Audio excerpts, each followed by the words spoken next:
The South Carolina Gamecocks improved their perfect record to 20-0 with a 19-point win over the Ole Miss Rebels Thursday night at Colonial Life Arena. As we welcome you back in here in Columbia, I'm Derek Scott, along with Robin Muller. Robin, it was a dominant performance by the Gamecocks. Certainly right out of the chute, they imposed their will on the Rebels. They imposed their will with their size and their length, and the Rebels had no answer to that.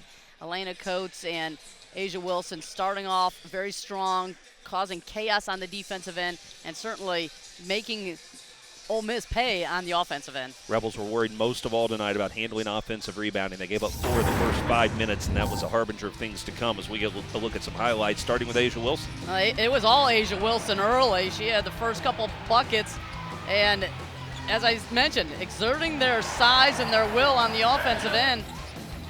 No answer to the high-low pass, no answer to Asia Wilson. Meanwhile, Tiffany Mitchell, of course, 2-time SEC Player of the Year, she knows how to find ways to impact the game at all angles. And she's not a one-dimensional player. You're seeing great defense. You see that she can knife her way to the basket through a lot of traffic. And I love the unselfish play of the point guard, Khadijah Sessions, setting her up for a nice long rangers.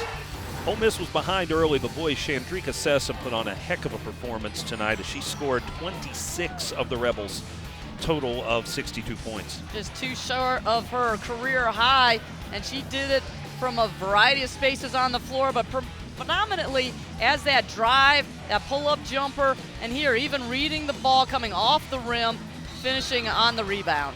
Ole Miss, though, just didn't have enough firepower against the South Carolina team, and you look at the numbers in total, the paint points and the rebounding differential, just huge. And offensive rebounds, 22 offensive rebounds. A stat that's not even on here is 24 assists. Those are two huge offensive numbers that certainly can end in a score that we're seeing here.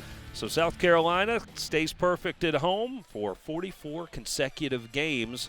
They're back on the road this weekend. Big-time challenge going down to face the Aggies of Texas A&M. But a 19-point win tonight over Ole Miss.